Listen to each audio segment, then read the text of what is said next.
Bonjour à vous tous. Bonjour. Bienvenue dans ce plus de 15e webinaire d'ailleurs, mon cher Louison, que nous avons le plaisir d'animer avec les adhérents de l'Observatoire Comédia. Le webinaire de ce matin porte sur un enjeu qui est pour nous capital, qui est effectivement les enjeux de performance, de ROI, de prédiction, et de pouvoir effectivement donner une lecture de plus en plus efficiente à l'ensemble des grandes marques de l'efficacité que constitue la communication. Alors, je crois qu'il faut qu'on sache dans quel contexte nous nous inscrivons.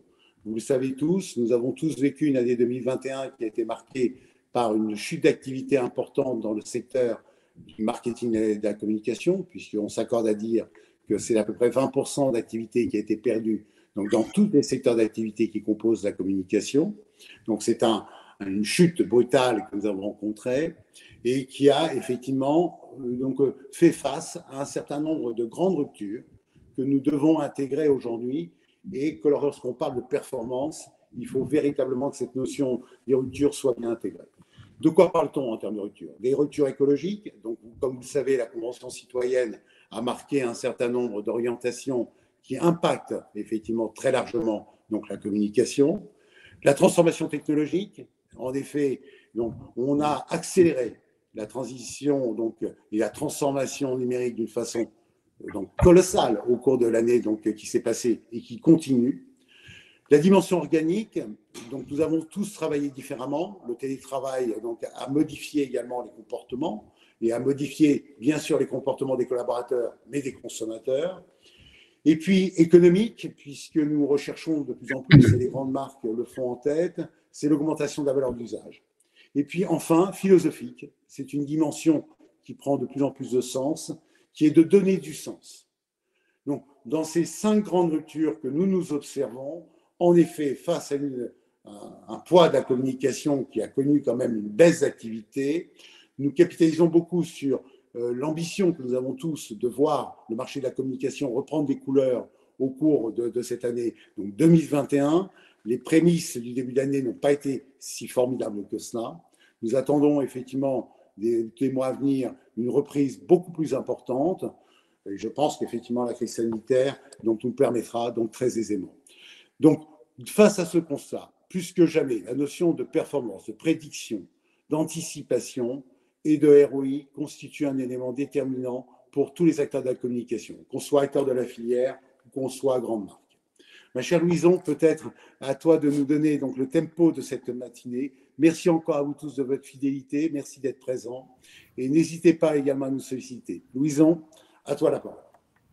Merci Dominique, bonjour à tous. Nous sommes ravis et nous avons le plaisir d'accueillir 3 personnes aujourd'hui. Tout d'abord Yann Gilquin de la société Smart Traffic, Flavien Charles de la société Wellpack et enfin Benoît de Ritter de Convergence.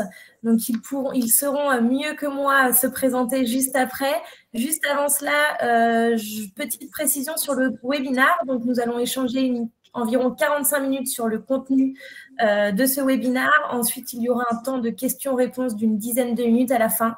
N'hésitez pas à poser vos questions dans l'espace dédié à cela. Vous avez également l'espace sondage qui est à votre disposition. Si vous souhaitez aller plus loin dans les échanges avec les intervenants de ce matin, n'hésitez pas à nous le dire dans cet espace et je serai ravie de pouvoir donner vos coordonnées aux intervenants. Voilà, je vous laisse la parole. Merci et à tout à l'heure. Merci Louison, je vais commencer. Bonjour à tous et ravi d'être avec vous pour ce webinaire. Je m'appelle Yann Gilquin, je suis le CTO de Smart Traffic et pour vous présenter juste en quelques mots Smart Traffic, on est un leader de solutions omnicanal. En fait, on a vraiment le projet, c'est ce qu'on a fait pendant ces dernières années, de réduire la fracture entre le monde digital et le monde physique. Plus récemment, en fait, on a sorti une solution qui s'appelle Ocube, qui est un produit qui est dédié à la mesure des investissements publicitaires sur lequel on a vraiment intégré beaucoup d'innovation et de R&D pour avoir quelque chose on va dire, de très challengeant sur le marché de la tech. Je laisse la parole à Flavien ou à Benoît peut-être pour se présenter. À toi l'honneur, Benoît. Bonjour à tous. Pour ma part, j'ai 20 ans de background digital. J'ai commencé à la préhistoire en 99 chez AOL Time Warner. Et puis, depuis, j'ai effectivement parcouru quelques groupes médias, des régies. Et puis, me voilà aujourd'hui chez Convergence où je gère la structure pour toute la communication extérieure du groupe Omnicom. Voilà. Et donc moi, Flavien Charles, donc je suis directeur associé de Wellpack. Wellpack, très rapidement, spécialiste des stratégies Drive to Store par SMS marketing, avec une proposition de valeur qui est assez simple. En gros, comment adresser 29 millions de Français en moins de 4 minutes par SMS marketing. Voilà, avec pas mal de choses autour de la data, de l'enrichissement, pas mal de sujets. Ok. Si ça vous va, pour peut-être rentrer tout de suite dans le vif du sujet et parler directement de mesures.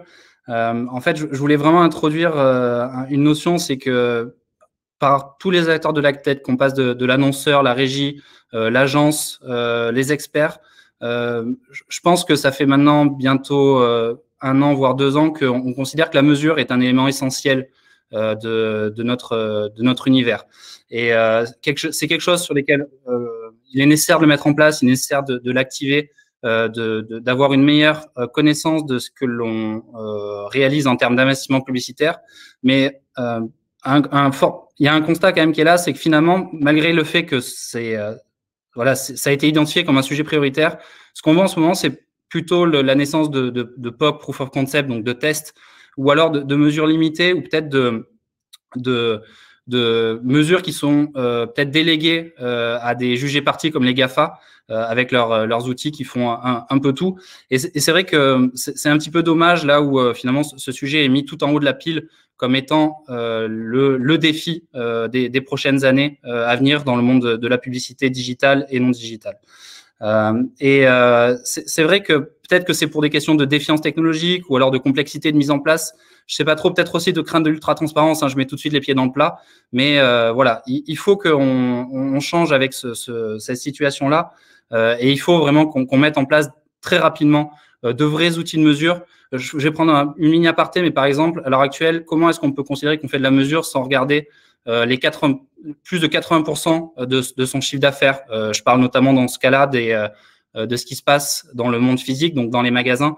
Il faut savoir que chez bon nombre d'enseignes, de marques et de retailers, la majorité de leur chiffre d'affaires se fait en magasin. Et pourtant, ces éléments-là, ces insights-là ne sont pas pris en compte dans la stratégie de mesure des dépenses publicitaires. Donc, voilà. Et pour terminer peut-être sur l'introduction, je pense qu'il est plus que nécessaire d'intégrer des technologies neutres, avec des acteurs neutres qui vont pouvoir permettre d'avoir une approche et une mesure équitable et une transparence sur les performances de nos investissements publicitaires au quotidien. Je sais pas je pense que je sais pas ce que vous en pensez, en tout cas, Flavien et Benoît, mais c'est vrai que cette notion de neutralité est ultra importante dans le monde de la publicité et de la mesure. C'est même un impératif aujourd'hui, effectivement. Passer par un tiers de confiance, pour nous, agence, c'est impératif, puisqu'on ne peut pas aujourd'hui se reposer uniquement sur les remontées de performance de nos campagnes, en tout cas uniquement avec des chiffres partenaires. Et encore plus dans un contexte où on sort de la crise, où encore plus qu'avant, on va être tous très attentifs au budget que l'on investit et quels sont les retours sur investissement. Je pense que ça fait suite aussi à un constat qu'on a tous eu d'un certain gaspillage publicitaire sur le marché, dû certainement à un manque de mesure. Donc aujourd'hui, on se doit tous d'être efficaces, et pour être efficace, il faut mesurer, et pour mesurer, il faut, en tout cas c'est notre parti pris à nous tous, il faut passer par un tiers mesureur pour ne pas être jugé parti, je te confirme. Nous, on a fait le choix aujourd'hui d'amener autant que possible un maximum de probants à nos clients. Vous vous en doutez bien, la communication extérieure avec les restrictions de liberté de circulation ont directement impacté notre business. Du coup, aujourd'hui, on a vraiment besoin de rassurer nos annonceurs. Et pour ce faire, on ne va plus seulement mesurer les réussites de nos campagnes sur des KPIs business, des KPIs médias, pardon, mais bien sur des KPIs business. Et je rejoins Yann sur le fait qu'aujourd'hui, on ne peut plus seulement se contenter d'avoir un nombre de contacts estimés ou des performances estimées. Ce qu'on va demander, c'est un tiers de confiance d'aller nous chercher les performances réelles. Et vas-y, Benoît. Et il y avait aussi un point, là, Flavien, toi, tu mettais le doigt aussi sur un point, c'est le gaspillage publicitaire. Pour le coup, c'est vrai que je vais prendre un exemple qui est simple, c'est il y a, je crois que c'est un acteur comme Nike ou Adidas qui a complètement stoppé ses investissements publicitaires en termes d'acquisition, d'activation à la performance, et qui s'est retrouvé finalement à ne pas avoir de grosses variations dans son activité, dans la génération de son chiffre d'affaires. Alors, je dis pas qu'il faut tout stopper, loin de là, hein, mais c'est juste que à l'heure actuelle, on constate quand même qu'il y a un vrai gaspillage publicitaire. On peut prendre notamment dans les actions de Drive to Store avec des ciblages qui sont géolocalisés. Et il y a cette nécessité de pouvoir y voir un petit peu plus clair là-dedans, parce que il faut maintenant, dès à présent, avoir une démarche beaucoup plus sensée, ciblée et maîtrisée. Donc, je te rejoignais vraiment sur cette grosse problématique du gaspillage publicitaire. Mais avant même de parler d'ailleurs de mesures d'efficacité, il faut savoir si ce qu'on a acheté a réellement été diffusé et si ça a été diffusé là où on l'a demandé. C'est-à-dire que ça aussi, c'est un vrai sujet. C'est au-delà d'optimiser les budgets médias de nos annonceurs, on a aussi le besoin de savoir si ce qui a été acheté a été réellement diffusé. Alors, je me permets de rentrer dans le débat. Yann, les indicateurs de mesure, c'est pas nouveau. Dans le monde du marketing et de la com, donc nombreux outils ont été déployés sur des technologies différentes, sur des indicateurs de mesure différents.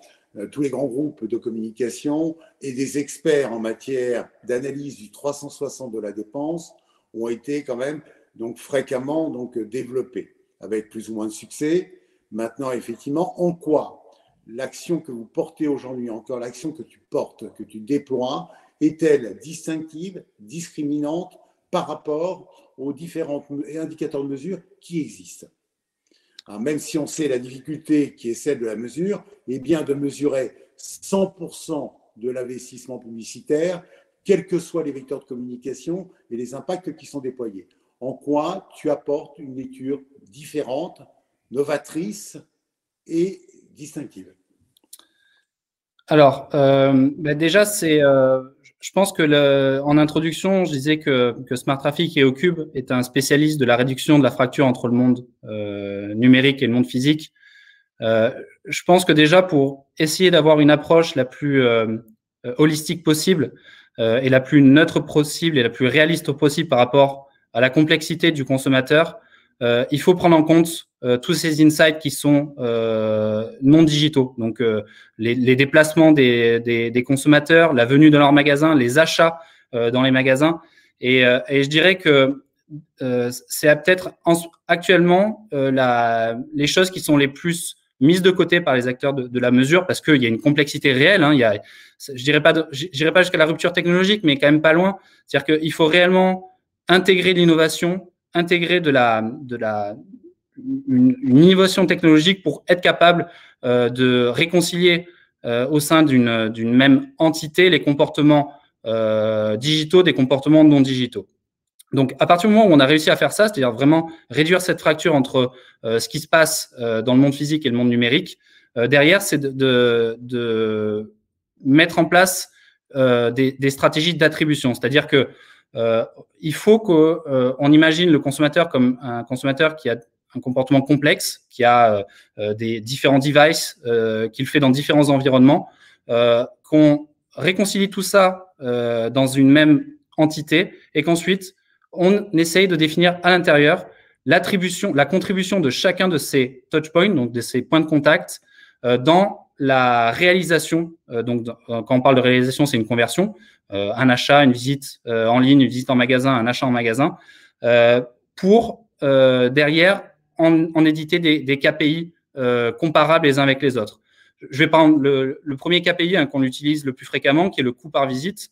C'est vrai qu'en ayant cette approche, donc ce qu'on appelle multi-touch, de prendre en compte l'ensemble des points de contact qu'un consommateur aurait avec une marque, une enseigne, et en essayant de définir de manière non linéaire, mais ce qu'on appelle algorithmique, la contribution de chacun de ces points de contact, et derrière, en ressortant des KPI comme des coûts par visite, finalement, on arrive au résultat où on peut comparer des médias publicitaires différents les uns par rapport aux autres.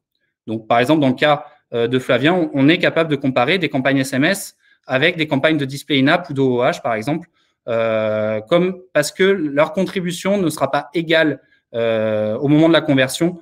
Et c'est ainsi qu'on arrive à en déterminer des KPI qui peuvent être comparables les uns avec les autres. Pour notre part, on travaille aujourd'hui effectivement avec certains de nos annonceurs avec Ocube, et l'approche qui est très intéressante pour nous, c'est une approche qui est vraiment omnicanal, et en gros on va traiter à la fois les points de vente et le site web. Donc parce que l'approche qu'on a eue pendant des années, parce qu'il y avait une limitation qui était dans la mesure qui était technologique, nous poussait à devoir mesurer les performances en silo. Et donc, en fait, on devait faire des arbitrages qui, en gros, étaient un peu le système du podium. En gros, le last click, j'ai la première place, la deuxième place, la troisième place, et je faisais mes arbitrages médias ou partenaires en fonction des performances constatées mais silotées. Aujourd'hui, ce qui est très intéressant pour nous, c'est que, comme l'a souligné Yann, on a aujourd'hui un système de cohorte, c'est-à-dire qu'en gros, on va avoir pour certains de nos annonceurs une vue sur le poids de chacun des médias dans une conversion, que ce soit une visite web ou une visite en concession. Je vous parlais tout à l'heure de communication extérieure et donc principalement d'affichage, qu'il soit d'ailleurs en OOH ou en DOH. Aujourd'hui, justement, on a certains de nos annonceurs avec qui on va pouvoir réconcilier ce qu'on appelle injustement les médias offline, alors que ces médias n'ont jamais été aussi connectés. On va pouvoir réconcilier un passage aux abords d'un dispositif d'affichage sur un site web et ou en concession. Et ce qu'on va pouvoir faire, c'est voir le poids de l'affichage, digital ou non, sur une visite accompagnée potentiellement de display mobile, accompagnée de SEO, de SIA, etc., etc. Et ça, c'est avoir justement une vue au poids du média, ça n'a pas de prix. Et je dirais, pardon Dominique. Pardon, il y a une question.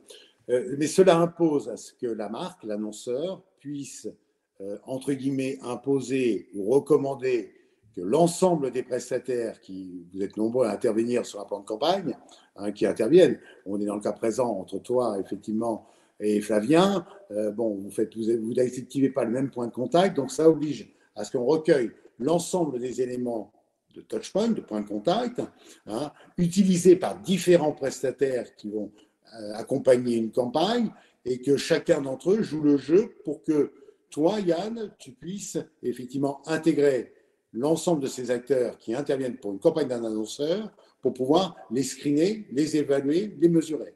Est-ce que c'est ça ? Alors, oui, Dominique, mais en fait, c'est même pas une obligation pour des prestataires ou autres. C'est que il y a une réalité là, c'est une réalité marché et qui a été initiée avec Safari d'Apple et Firefox. C'est qu'on va rentrer demain dans le monde du post-cookie tiers, et le monde du post-cookie tiers oblige l'annonceur à reprendre la main sur ses données. C'est-à-dire que même si il n'y avait pas cette problématique de je dois faire de la mesure pour mieux piloter mes investissements futurs, dans tous les cas, je suis obligé par rapport à l'évolution technologique et à l'évolution du marché à reprendre la main sur mes données. Et à partir de ce moment-là, je suis obligé d'aller discuter avec mes différents prestataires, partenaires, pour non pas les mesurer, mais tout simplement les faire rentrer dans mes méthodes d'analyse. Donc, je dirais que la problématique, elle n'est même pas obligatoirement sur le fait de mettre au milieu un tiers mesureur qui aura une capacité de faire de la mesure multitouch. C'est un besoin, une nécessité pour l'annonceur de reprendre la main, ce qu'on appelle sur la first data, quoi.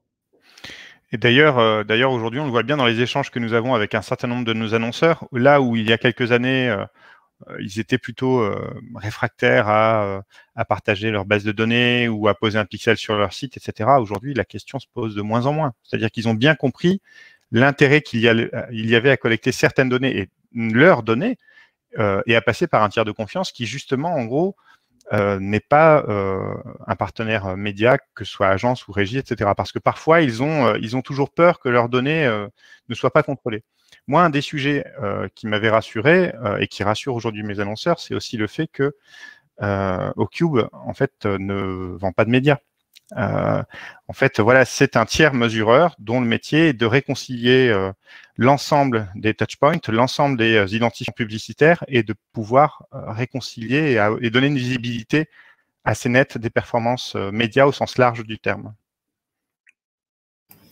Je dirais un point aussi important qu'il ne me semble pas qu'on ait évoqué, c'est qu'aujourd'hui, par le biais de cette solution-là, ça permet aussi à certaines agences notamment de pouvoir plus facilement pousser certains médias qu'ils ne faisaient pas jusqu'alors pour des raisons justement d'indicateurs. Quand vous êtes habitué à travailler, et là je pense que Benoît me rejoint, que vous êtes habitué à travailler avec des annonceurs qui sont habitués à avoir pléthore d'indicateurs, on va être très clair, 80% ne sont pas étudiés, mais ils sont là, ils sont présents, et dans un rapport de stats, c'est toujours intéressant. Ils préfèrent pousser ces médias-là qu'un média où, comme le SMS, on va parler de mon cas, on avait très peu, à part de la délivrabilité, on a très peu d'indicateurs sur la conversion en point de vente ou sur le site. Et là, je pense que ça peut aussi changer certaines postures chez les agences en se disant, bon, bah, je peux aller faire un peu d'affichage, je peux faire un peu de SMS, chose que je faisais peut-être pas jusqu'alors, parce qu'aujourd'hui, j'ai des solutions qui permettent de le mesurer.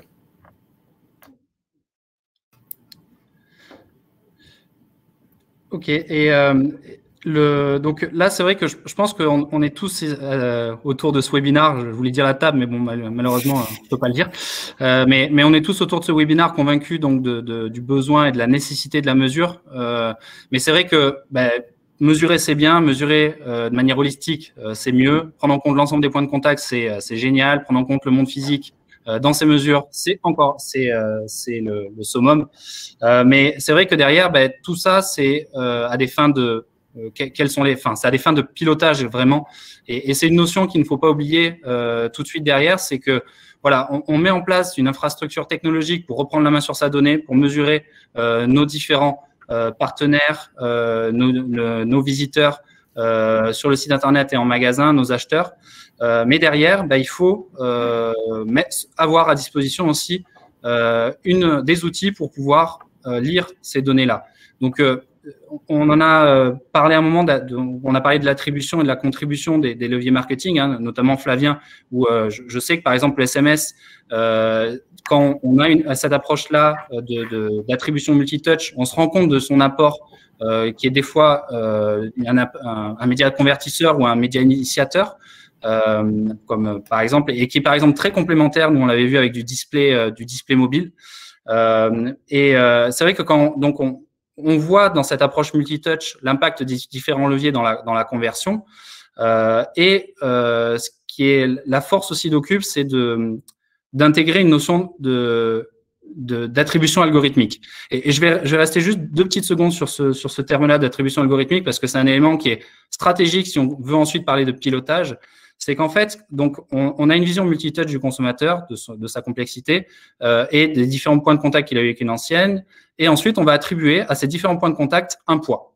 Un poids qui va être non pas déterminé par un humain en disant, tiens, je vais donner plus à mon first touch ou mon last touch, mais finalement, je vais prendre en compte le contexte. Est-ce que ce point de contact-là, il a été suivi d'un clic? Est-ce qu'il a été suivi d'une visite? Donc, ce qu'on aurait dit le post-view sur le site Internet. Et en fait, l'algorithme va déterminer derrière un poids qui va être dynamique en fonction de ces différents points de contact pour ensuite arriver à ce qu'on appelle, donc Benoît le citait, des cohortes qui arrivent à des conversions. Et cette attribution algorithmique, et c'est le point de départ obligatoire pour du pilotage. C'est-à-dire que derrière, ça va nous fournir des KPI qui, si on commence à les comparer entre eux, donc on parlait tout à l'heure du coût par visite, mais on a la même chose avec ce qu'on appelle le ROS, le retour sur investissement sur les dépenses publicitaires. Ça va nous permettre d'avoir visuellement, en face du SMS, du display in-app, de l'OOH, des KPI qui seront comparables les uns avec les autres. Et c'est ainsi qu'on pourra ensuite piloter, notamment aussi en ayant des données fraîches. Par exemple, chez Ocube, nous, on s'oblige à fournir des données à J+1, à la maille du point de vente, à la maille de la campagne publicitaire. Et ça, c'est un point qui est très, très important parce que, OK, mesurer, c'est génial, mais derrière, il faut pouvoir l'utiliser pour ensuite optimiser ses investissements. Voilà, tu peux faire du pilotage en temps réel. C'est sur ce point, je pense que tu voulais arriver. Effectivement, ça permet aussi de faire de l'A/B testing, mais en quasi temps réel. C'est-à-dire tester ces différents messages publicitaires et voir la pertinence et le retour sur investissement et ne pas attendre X jours ou X semaines pour se rendre compte que peut-être on s'est éventuellement trompé de stratégie. C'est aussi, je pense, le point important. Avec un autre point qu'on n'a pas évoqué, et je suis assez sensible sur le sujet, c'est le côté RGPD. On n'en a pas parlé et ça doit parler à beaucoup de gens dans l'auditoire. Et l'une des raisons qui a fait que nous avons décidé de travailler avec Ocube, c'est aussi une gestion totalement parfaite sur la protection des données dans un contexte qui le nécessite. Alors, un point également, donc Yann, lorsque nous avons préparé donc, ce webinaire, tu as insisté également sur la notion et la dimension du prédictif. En quoi, effectivement, cette situation, OK, je mesure, OK, je consolide l'ensemble des points de contact, je les analyse, je les mesure, je les évalue, j'en évalue la performance et comment s'opère la transition entre la mesure et la prédiction. Alors, déjà, ça s'opère grâce au pilotage. On a beaucoup parlé d'attribution algorithmique. Si je refais, je resitue encore le point. Hein, on est présent sur tous les points de contact. Ça nous permet de construire des cohortes, d'avoir une overview globale de l'individu. On y applique ensuite de l'attribution algorithmique, c'est-à-dire qu'on va donner une sorte de poids à chacun des points de contact. Et en fait, cette attribution algorithmique, il faut considérer que c'est comme une sorte de modèle mathématique ou de modèle de machine learning. C'est-à-dire que ça nous permet de sortir une entité un peu intelligente qui, si on la sollicite avec des données fictives, donc par exemple, son plan de communication de 2022, si vous voulez, on peut faire l'essai de mesurer et de piloter toute une activité sur 2021 d'un de vos annonceurs. Ça va créer une sorte de modèle mathématique qui sera capable, si on lui donne des données, par exemple, je veux lancer sur 2022 tel plan de communication, de finalement fournir en avance de phase les résultats les plus proches possibles de la réalité, de ce que ça va générer en termes de performance, donc des performances de visite, d'achat, mais également de rentabilité, comme qui est le KPI utilisé pour comparer les leviers. Et à ce moment-là, en fait, si j'arrive à prédire en fournissant des données fictives de mon plan de communication, il faut savoir que tous les annonceurs, de toute façon, prévoient leur plan de communication à l'avance, 6-7 mois à l'avance. Donc, c'est des choses qui sont assez simples à faire, de fournir de la donnée anticipée à un algorithme. Et bien derrière, on peut faire de l'optimisation prédictive, c'est-à-dire que finalement, j'atteins un chiffre d'affaires ou un ROI de temps, mais je me demande si j'ai le sentiment peut-être que si j'appuie un peu plus sur des campagnes SMS ou des campagnes de DOH, j'aurai une meilleure rentabilité. Et je teste ce nouveau plan de communication avec ce nouveau levier marketing avec un peu plus d'investissement et je regarde les résultats. Et c'est ça que l'algorithme permet de faire à la fin et c'est ça qu'on appelle le prédictif. Je me permets de rebondir là-dessus puisqu'il y a un élément pour nous, agence, qui est extrêmement important aussi. C'est l'économie et la meilleure compréhension réalisée depuis la plateforme. En fait, là, nous, ça nous a permis de dégager du temps grâce à la data vise, c'est-à-dire qu'au lieu d'avoir un traitement à la PowerPoint qui fait 25 slides où on n'a pas forcément, c'est pas forcément comment dirais-je, on n'arrive pas forcément à faire ressortir les performances claires et établies d'une campagne. On y passe beaucoup de temps en tout cas. Hein. Là, ça nous fait gagner en efficacité puisque du coup, ce traitement est automatisé. Et ça nous permet de dégager du temps pour avoir un meilleur accompagnement média et commercial avec nos annonceurs et partenaires. Ça, c'est très, très important pour nous. Et effectivement, le fait de pouvoir, je rebondis sur ce que disait Flavien sur la partie créa, le fait de pouvoir à la volée faire de l'A/B testing, notamment en DOH, et de pouvoir, en fonction des performances constatées sur une ville ou une région, et de pouvoir corriger le tir sur un format créa ou sur une partie du réseau qui serait à renforcer, ça, pour nous, ça nous aide grandement au quotidien. Sur les bénéfices, parce que j'ai l'impression qu'on est vraiment sur ce point-là, il y a aussi, parce que là on parlait du côté annonceur, de ce qu'ils allaient pouvoir tirer des enseignements des data Ocube, il y a aussi quelque chose qui est très vertueux pour les prestataires de la filière, c'est que ça leur permet de travailler ensemble. Je m'explique. Grâce aux data de Cube, Yann citait tout à l'heure la complémentarité par rapport, par exemple, avec le display in-app. Chose, pour être très clair, que je n'avais jamais imaginé. Ça permet aussi à des prestataires comme nous de se rapprocher de prestataires de display in-app et de voir si effectivement il y a des synergies à monter, alors que jusqu'à présent, on avait plus tendance à chacun défendre son petit précaré en allant voir même en opposition du média confrère. Moi, je fais du SMS, je vais être contre l'affichage, alors que pour autant, on s'en fiche, ils sont certainement complémentaires et ça va jouer ça va aller dans le sens de l'annonceur. Donc, pour moi, c'est aussi une vertu très forte de cette solution, c'est que ça permet d'ouvrir un peu les chakras et de sortir un peu de ces idées préconçues. Et nous, on a le souhait, en tout cas sur les mois et sur le second semestre, de maximiser autant que possible la mesure d'efficacité sur toutes nos campagnes, en OOH et en DOH et sur l'ensemble des leviers en communication extérieure.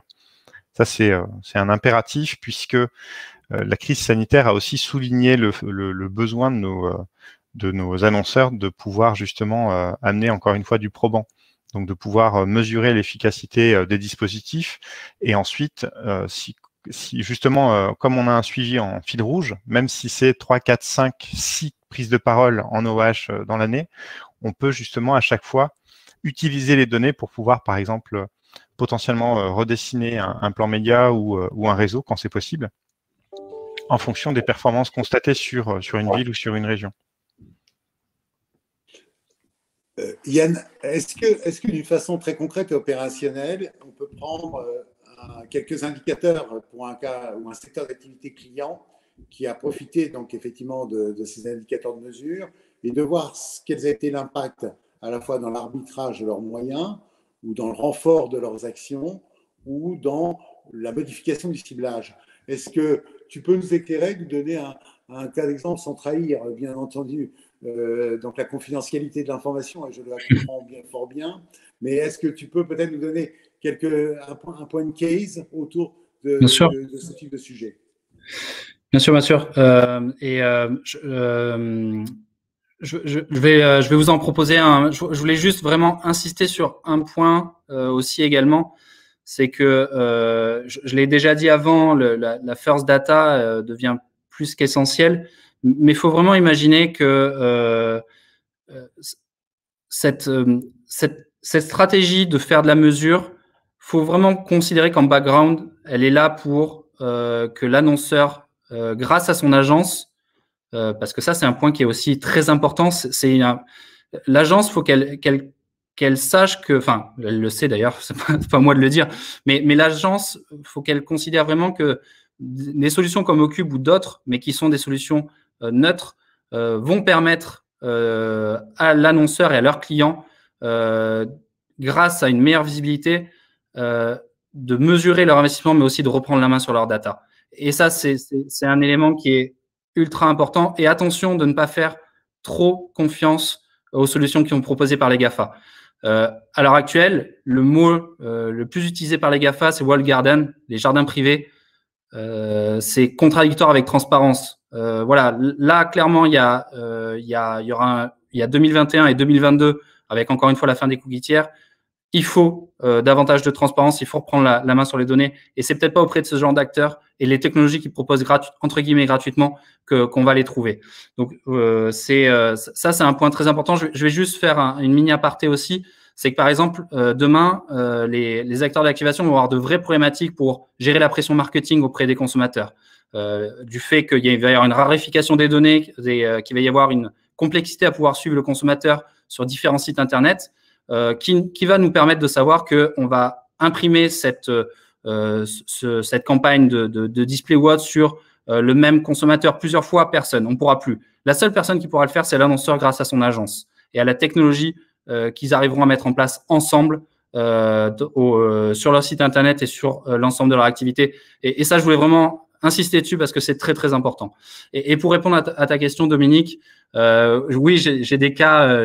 Alors, ça va peut-être pas plaire à tout le monde, hein, mais dans le local, j'en ai un qui, à chaque fois, je le sors parce que, en plus, il fait écho à notre activité, entre guillemets, notre activité historique. C'est le référencement local. En fait, on a fait une vraie étude autour d'un petit combat entre le local ads et le SEO local. C'est la même chose. En plus, c'est pour le coup un positionnement qui est assez similaire. Hein. C'est dans le moteur de recherche, vous avez une partie qui est payante où j'achète des mots-clés. Alors, au niveau national, au niveau local, là, on a fait un focus sur l'environnement local et on a regardé quelle était la performance par rapport au référencement naturel local, c'est-à-dire celui apporté par les store locators. Et on est allé jusqu'à au ROAS, donc l'identification de la rentabilité de ces deux médias là, même si bon, le SEO local n'est pas réellement média en tant que tel. Et en fait, on s'est rendu compte qu'en enlevant une toute petite partie des dépenses sur le local ads, donc le Google Ads, et en le mettant dans de l'éditorial SEO local, et bien en fait, on arrivait à démultiplier notre ROAS, donc notre rentabilité. C'est pas quelque chose qu'on aurait facilement pu voir avant, notamment parce que c'est deux médias qui sont compliqués à être comparés, surtout si on n'intègre pas cette notion offline.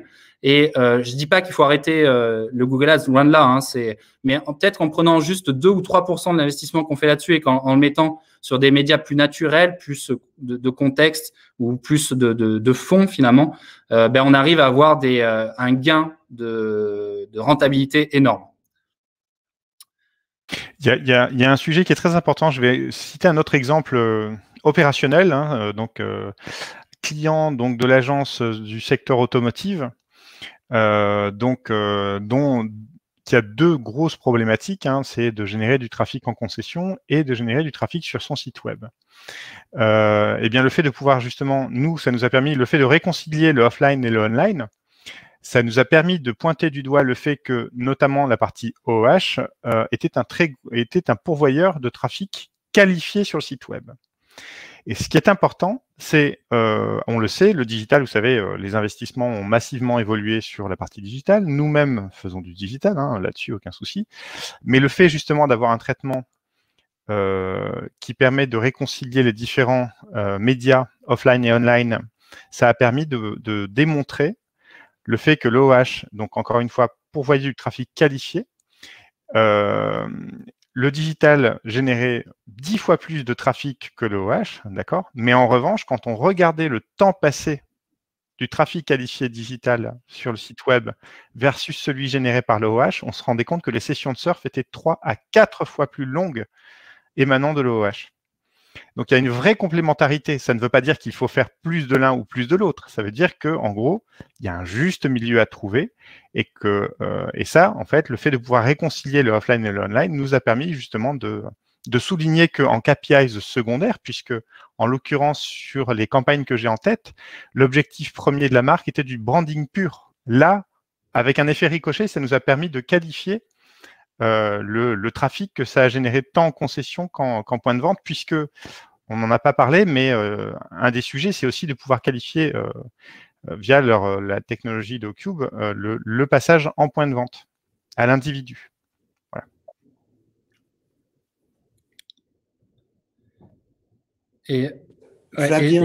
Flavien, un petit joke qui me parcourait l'esprit et sur lequel je vais avoir. Est-ce que ça veut dire que maintenant, tu embarques dans l'offre de valeur qui est la tienne, oui, la solution, ou comment ça se passe? Alors, moi, pour être très clair, on propose ce genre de dispositif uniquement à des réseaux assez importants parce qu'il y a une notion de volumétrie tout de même. Mais aujourd'hui, c'est quelque chose qu'on propose systématiquement. Après, alors malheureusement ou heureusement, pas tout le temps, les annonceurs vont pas tout le temps opter pour cette solution, mais le fait de le proposer, je trouve qu'en termes de posture commerciale, ça change tout. C'est-à-dire que si vous êtes prêt à être mesuré, qui plus est par quelqu'un qui est totalement indépendant de votre structure, c'est que d'une part, vous allez faire ce que vous avez vendu, ce qui n'est pas le cas de tout le monde, et que deux, vous êtes prêt à être comparé.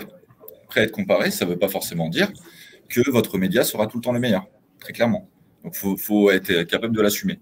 Mais en tout cas, quand on propose ce genre de dispositif et qu'on vous demande avec quel tiers mesureur vous travaillez et que vous citez la Smart Traffic au Cube, et qu'on vous dit « Ah, super, on travaille déjà avec eux », alors, je ne vais pas vous dire que la vente se fait toute seule, hein, ça serait trop beau, mais très clairement, ça facilite l'échange et on gagne fortement en confiance. Je ne sais pas si ça répond à ta question, Dominique. Mais en tout cas, voilà, nous, on le propose quasiment. Oui, alors moi, je vais me tourner vers Benoît pour savoir si c'est unanime et est-ce que c'est une démarche donc effectivement de concert, qui est également opéré pour toi. Benoît, ou pas? Nous, en fait, aujourd'hui, on a un avantage à travailler, entre autres, avec Smart Traffic via Ocube, c'est le fait que on peut tout à fait, en fonction de l'objectif, faire envoyer à la volée. Donc, nous, on ne gère pas cette partie-là parce que ce serait bien trop chronophage à gérer. Mais en gros, il suffit de contacter, de faire une réunion tripartite avec les équipes de Smart pour effectivement tripartite agence, client et tiers mesureur. Et donc, on peut comme ça, j'ai un exemple en tête, 180 concessions où on a pu faire partir les balises assez rapidement. Tout a été déployé, tout a été géré par le partenaire. Donc, nous, ça nous a permis de pouvoir démontrer effectivement l'apport de nos médias extérieurs sur la conversion, sans pour autant rentrer sur des métiers qui ne sont pas forcément les nôtres. Donc, il y a vraiment eu aussi une prise en charge. Tu as bien raison, Benoît. Effectivement, il insiste sur un point et qui a fait aussi qu'on a sélectionné Ocube, c'est que nous, ça nous apportait de la valeur supplémentaire dans la vente, mais on ne souhaitait pas avoir une tâche supplémentaire et que l'outil soit facilement gérable. Le but, c'est pas de passer toutes les 5 minutes avec des points de vente pour leur dire comment connecter la balise. C'est quelque chose d'ultra simple où clairement, on n'a rien à gérer. Et ça aurait été l'inverse. Je pense que peut-être qu'on aurait réfléchi à 2 fois avant de proposer la prestation. En tout cas, ce n'est pas le cas. C'est hyper simple et c'est rapide. De toute façon, Flavien, Benoît, vous mettez un point sur qui a fait le fondement aussi. Alors, il y a eu un gros fondement privacy. Flavien l'a évoqué tout à l'heure, et je remets encore une couche là-dessus. Tout a été fait sur sur du privacy by design, je cherchais les mots, merci, pardon. Et ça, c'est un point très important. Aucune donnée est en clair, tout est haché. Quand on n'a pas le consentement, tout est anonymisé. La récupération du consentement utilisateur est un point essentiel pour ensuite pouvoir traiter la donnée. Enfin voilà, je voulais vraiment aussi compléter là-dessus. Et donc ça, c'était vraiment le point d'ancrage initial de la solution. Et le second point, c'est pour une adoption totale, c'est la simplicité de déploiement. C'est-à-dire qu'il faut, et on est obligé d'être capable de déployer la solution en quelques jours et d'apporter des KPI directement le lendemain. Et ça, je pense que c'est quelque chose aussi qui manquait peut-être un petit peu sur le marché, cette complexité où il fallait faire des réunions kick-off à n'en plus finir pour pouvoir ensuite commencer à mesurer les premières campagnes. C'est un élément qu'on a vraiment mis au centre du dispositif en dehors de tous les autres challenges qu'on a dû surmonter, bien sûr. Et la précision de l'analyse. Ce qui est important, c'est que pour certains qui sont dans l'auditoire, ça doit leur faire penser aux anciens systèmes de mesure via Beacon. Aujourd'hui, on est sûr qu'avec ces travers qui étaient potentiellement, je pouvais très bien aller traquer la personne qui était allée chercher du pain à 4 magasins plus loin. Là, on a aussi une précision. Vraiment, je vais te laisser la main là-dessus, Yann, tu connais mieux le sujet, mais on parle vraiment d'une mesure hyper précise. On ne capte pas un cercle de 300 mètres aux alentours. C'est sûr que ça fait il y a un petit peu de différence par rapport aux solutions uniquement basées sur le GPS ou sur l'IP. C'est vrai que là, un des atouts de Ocube, c'est dans sa vision omnicanal.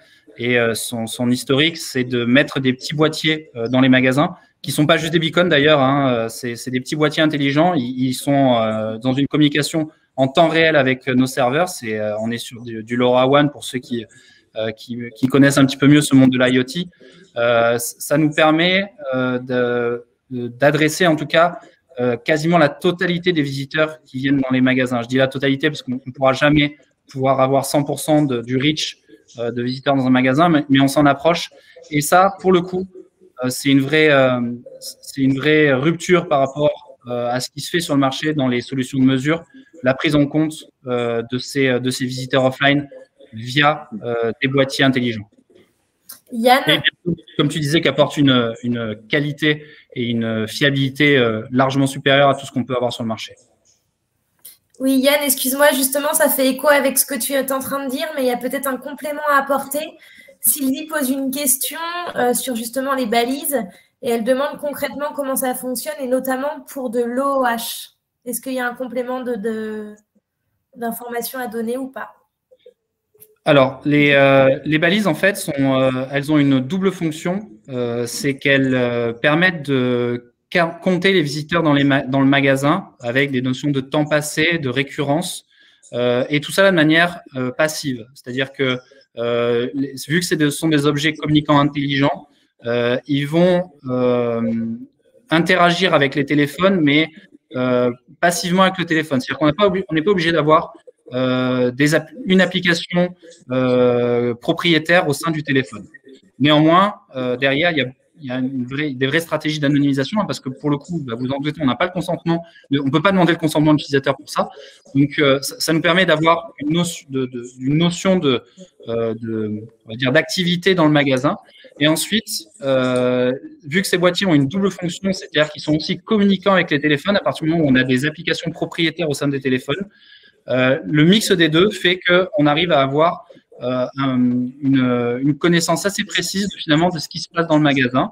Et cette connaissance, on arrive à la rapprocher de déplacements d'individus qui s'approcheraient de panneaux publicitaires via les mêmes fonctionnements, soit via des objets communicants au sein des panneaux publicitaires, soit via la possibilité de suivre les déplacements des individus à proximité des panneaux publicitaires avec leur consentement. Et en fait, à la fin, on arrive à faire un lien direct entre l'OOH de cette manière-là, encore une fois, soit parce qu'ils ont encore également les boîtiers dans leur panneau publicitaire, soit parce qu'on suit leur déplacement via du GPS, qui est un petit peu moins précis, et le fait de le rapprocher avec ces boîtiers qui sont dans les magasins. Je me permets de rebondir sur le sujet. Sylvie, si la question était de savoir si, par exemple, pour un réseau de 6000 faces, il fallait équiper 6000 dispositifs, la réponse est non. Ça a été une grande discussion et un grand débat. Effectivement, il y a des sujets qui sont en discussion, en test, etc., notamment sur la partie indoor DOH. En revanche, nous, aujourd'hui, on est capable, et ça a été fait, éprouvé, on a eu des activations sur 3 partenaires distincts avec 3 réseaux assez conséquents, et on a pu suivre plusieurs dizaines de milliers de dispositifs d'affichage et de pouvoir réconcilier les passages aux abords.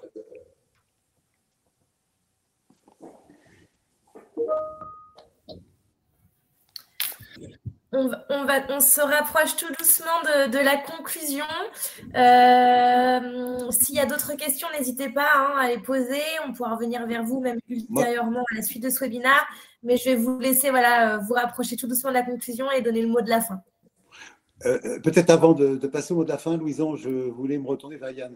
Quelle est la courbe d'expérience que maintenant vous disposez, donc l'entreprise, YouTube, donc sur les clients? Est-ce qu'il y a des secteurs tout particulièrement que tu constates qui sont plus en appétence sur ces demandes, ou est-ce qu'aujourd'hui c'est une progression qui se développe normalement, puisque vous êtes une entreprise extrêmement dynamique et extrêmement performante?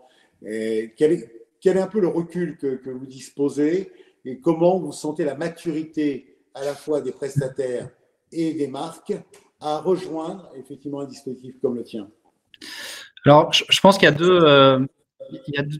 a deux approches, enfin il y a 2 phases. Il y a ceux effectivement qui sont ultra matures ou qui ont une vraie nécessité dans la mesure, je pense notamment à tout le secteur automobile, où quand vous réalisez une vente, le ROI est quand même pas le même que quand vous allez vendre des produits textiles.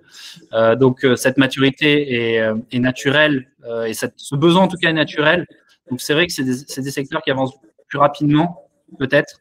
Il y a aussi le secteur de la téléphonie, mais qui ont aussi beaucoup plus de simplicité à pouvoir avoir une approche data-driven parce qu'ils l'ont depuis quand même pas mal d'années. Donc voilà, je mettrais peut-être ces 2 secteurs d'activité-là sur le haut de la pile dans ceux qui sont les plus qui ont le plus d'appétence dans les solutions de mesure omnicanal. Ensuite, je dirais que c'est finalement plus une relation de partenariat. C'est-à-dire que ce qu'on remarque, c'est que les agences ont une vraie prise de conscience sur la nécessité d'apporter cette transparence pour leurs annonceurs, et que cette transparence va sûrement changer la donne dans leurs relations entre eux, mais également leurs relations avec leurs partenaires et leurs régies.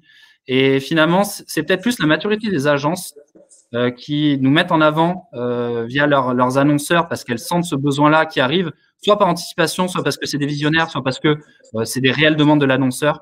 Donc finalement, je dirais que c'est pas l'annonceur en tant que tel qui va être le plus proactif, mais c'est peut-être les agences qui sont proactives à nous mettre beaucoup plus en avant ou nous inclure dans leurs appels d'offres pour que la solution soit mise en place chez les annonceurs et que les annonceurs, encore une fois, reprennent la main sur leurs données. Je me permets de compléter. C'est effectivement un cercle vertueux. Moi, j'ai commencé à travailler sur ces sujets en 2014. Et à l'époque, effectivement, les annonceurs étaient très clairement pas prêts, tout comme les agences. Et en fait, les agences ont commencé à effectivement tester un certain nombre de sujets sur le marché. Flavien, tu en parlais tout à l'heure, notamment les balises beacon, etc., avec tous les biais qu'on peut connaître. Aujourd'hui, il y a eu une nette montée en compétences chez les annonceurs. Ils comprennent bien mieux le sujet et surtout ce qui leur parle, c'est la finalité. En gros, de réconcilier les différents univers et de pouvoir mesurer de façon concrète les investissements médias. Et l'agence, naturellement, qui aujourd'hui a effectivement besoin d'amener beaucoup plus de probants et de mesurables, de quantifiables.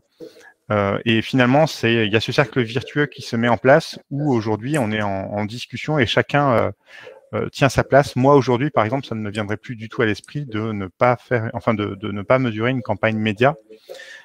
Aujourd'hui, ça ne viendrait pas à l'esprit sur une campagne digitale, display, de ne pas traquer la campagne. En fait, aujourd'hui, voilà, nous on essaie de remonter sur un maximum de campagnes mesurées de façon à amener de l'efficacité et de l'efficience. Peut-être dernière question, Louison, si tu m'autorises, avant que tu fasses la conclusion. Yann, est-ce que tu peux nous donner, on parle beaucoup de transparence, donc est-ce que tu peux nous donner à peu près des fourchettes de coûts d'accès à ta solution, de prix? Alors tu vas me dire, oui, mais ça c'est compliqué, ça dépend du nombre de touchpoints, ça va, ok. Mais globalement, c'est quoi le modèle économique donc, de l'entreprise et comment vous l'arbitrez? Si tu peux nous éclairer, et éclairer bien sûr le public ici présent, qui bien sûr se dit et combien ça coûte tout cela? Ton micro ne fonctionne pas. Au meilleur moment. Au meilleur moment. Je n'ai même pas vu que j'avais fait un clic. Alors, je disais, c'est pas très sympa parce que moi, je suis CTO. Les gens me demandent de parler pas trop technique dans mes propos parce que sinon, c'est pas cool. Et là, on me demande carrément de parler business. Donc, je vais essayer d'y répondre quand même. Je pense que des cadres de mesure, c'est quoi le modèle économique à peu près? Ouais, en somme, là ce qu'on voit, c'est un ratio par rapport à la dépense publicitaire. Je pense qu'on oscille entre des montants qui sont entre 2 et 4% de la dépense publicitaire pour pouvoir mesurer et effectuer une mesure globale et complète de l'annonceur. Donc, en termes de ratio, je serais sur ce genre de rapport-là. Voilà, qui reste quand même pour le coup, largement accessible vu des fois 30 ou 50% de dépenses qui ne sont gaspillées. Voilà. Oui, en fait, c'est un investissement, oui et non, parce que derrière, en fait, tu vas récupérer en termes d'économie et de conversion. Donc, tu dois on fait gagner. Voilà, tu mets un petit investissement au départ, mais tu récupères largement plus que ce que tu investis. Si on fait un peu de maths et qu'on considère que 30% des dépenses publicitaires sont gaspillées et que nous, on coûte 2%, bon, en fait, on fait gagner 28% à l'annonceur. Voilà. Bien. Merci. Vous voyez, je vous avais dit, moi, je suis CTO. OK. Louison, je crois qu'il est l'heure qu'effectivement nous puissions nous quitter. D'ailleurs, je tenais, avant de laisser la parole à Louison en conclusion, vivement vous remercier pour les étapes préparatoires qu'on a pu avoir ensemble, le plaisir qu'on a eu à partager avec vous, le plaisir qu'on a eu à partager avec vous ce matin, à ouvrir également de nouvelles pistes de réflexion pour notre écosystème, qu'il soit acteur de la filière ou grande marque et annonceur. Je crois qu'aujourd'hui, on est là aussi pour acculturer. Donc, les solutions existantes et les nouvelles solutions, vous en faites très largement partie. Et je suis ravi d'avoir constaté qu'on était capable, avec un prestataire, à faire venir également les acteurs et les prestataires qu'on contrôle. Et ça, c'est toujours une performance, Yann. Et je tenais vraiment à te féliciter.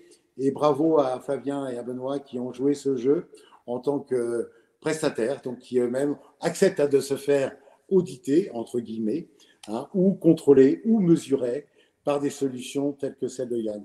Donc, c'est aussi la preuve de la co-construction qui s'avère pour nous un élément important. Nous portons beaucoup les sujets d'entreprises solidaires et d'entreprises collaboratives. Et je crois que vous en êtes une bonne preuve, au-delà de toute la performance que vous savez apporter. Ma chère Louison, je te laisse conclure. Merci Dominique, merci à tous. Juste, je rappellerai, je vous invite Yann, Benoît, Flavien, peut-être à mettre vos coordonnées dans l'espace sur le côté pour que les personnes qui souhaiteraient poursuivre les échanges avec vous puissent le faire. Sinon, vous, public, vous avez la possibilité de nous le dire dans l'espace sondage et nous ferons le nécessaire, nous, l'Observatoire Comédia, pour transmettre les informations. Un grand merci à tous, un grand merci pour votre présence à vous ce matin. Vous êtes toujours très nombreux à nous suivre et ça fait chaud au cœur. Donc, merci et à très vite en espérant que ça vous a plu. Merci à tous. Merci à tous. Merci. Merci, au revoir.